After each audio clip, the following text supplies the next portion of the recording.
All right, so let's talk about some of the different publishing parameters for your different sounds and how it might affect the listening experience of your listeners.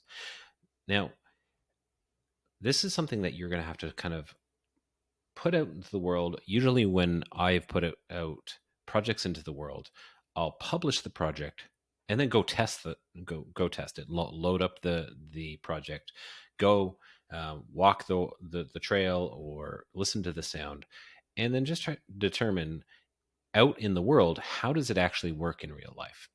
Is the circle too big? Is it too small? And some sort of implications of the publishing parameters that could impact the user experience for the listener. So here is a route that I made in a previous tutorial video. So this is one of the circles that's selected, and you see when it's selected on this zone, the zone properties, some possible parameters that you can play with are on exit or on end. So let's talk about those. So if you have it as pause and you walk into the circle and then walk out of the circle, when you walk out of the circle, the sound will stop. When you walk into the circle, the sound will start again. So when it's on pause, that means that it will say if they leave the circle and come back, it will pick up where they left off in the audio track and keep on listening. If it's stop or reset, it's a very different experience. So if they go into the circle and then they leave the circle and they go back to the circle, it will start back at the beginning. All right. So there might be certain instances where you would like that to happen. But in my experience, that is a less common choice.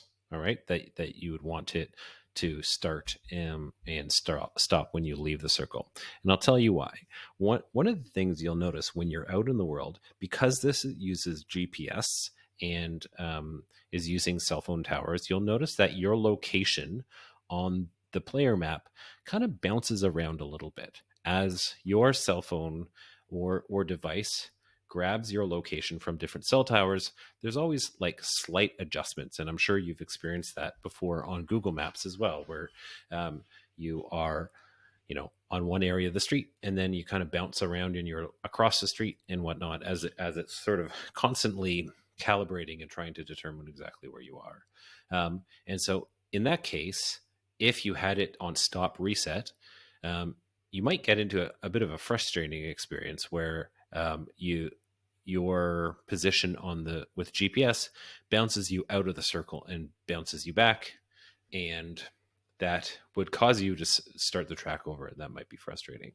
So the other option is to keep playing, which is a nice reliable setting to keep playing, because you can enter the circle and regardless of whether the GPS signal kind of bounces you around, or if you leave the circle, like you're starting on a route and you want to pick up the sound and continue walking, the sound will keep on playing, which is great. This is the one I use the most.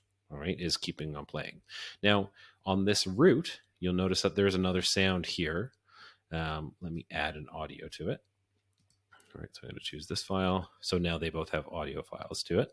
So if as the listener, I pick up the first sound at point A in that circle, and then I'm walking down the trail and then enter the second circle.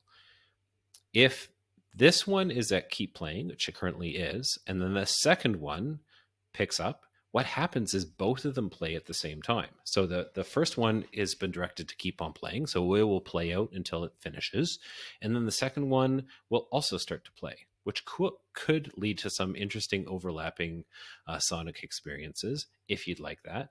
But it can also be a hindrance if you wanted to have one sound and then the next sound playing, but you don't want them to be overlapping or crossing over each other. You have to think about a few things in terms of how you're publishing.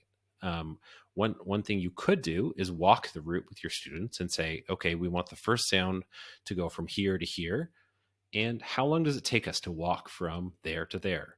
And get out a stopwatch and time it. And you're like, okay, it takes us 25 seconds to walk from A to the next circle. So my A sound should be about 25 seconds, and then the second one, and so on. You can kind of plan out and map how long you want your walking experience to be. So that's a possibility. You can kind of like orchestrate your route. The other option too is to change the on exit to pause, realizing that they're going to start at a particular spot and then leave circles, and then enter other circles. And if they're all pausing on exit, that means the moment they leave that circle, that particular track will stop, and they'll pick up the next sound as they keep on walking down the trail, which is which can be helpful too. Now, just realize that if they're leaving that circle and it's pausing and they're not coming back, they might not hear that whole track, right? So you want to think about that too. Another thing I want to show you is the on end. All right, so that means like if you're playing it through the track, okay, on the exit, you keep on playing through the track. Maybe that your story is 2 minutes long. You have a couple options. One, you can just stop it. The other one is restart. So it loops again. So if you wanted to have an ongoing sound, you can select loop or destroy. And what that means is like the moment that they finish that, then that node will disappear from the map and they won't be able to repeat it again, which can be helpful if you want them to go through a route and you don't want them to pick up extra sounds, so you can have it as keep on playing, and when they finish it, that node disappears and they can continue to progress through an experience one by one, keep on playing and then destroying, and then you will kind of direct your listeners to listen in a particular order, which can be helpful. Now, the other thing you want to look at, and this is where I really think, publishing and going out and experiencing it, is the size of the circle itself. And this goes back to understanding like how big or small the circle is and how user friendly it is out in the real world. So you'll notice that this one's currently selected. If you look at the bottom here, the radius of the circle is 21.46 meters. So this circle in the world covers an area of 21.46 meters across, and which, the bigger you make your circle, the bigger the area and the easier it is to trigger, and the smaller you make your circle, the more pinpoint accurate it is, but also the harder it is to trigger. So if I draw another circle, you can draw really small circles, right? So a 2 meter circle, all right, which is nothing, right? You can get like pinpoint accuracy on that circle and add a sound to that circle. Now, in the real world, in the user experience, 2 meters is really small for a GPS to be accurately picking you up, especially if your GPS location is bouncing around off of different cell phone towers, like we talked about earlier. So if it's too small, it can be frustrating for the listener to hear, to trigger that sound and get into the right spot.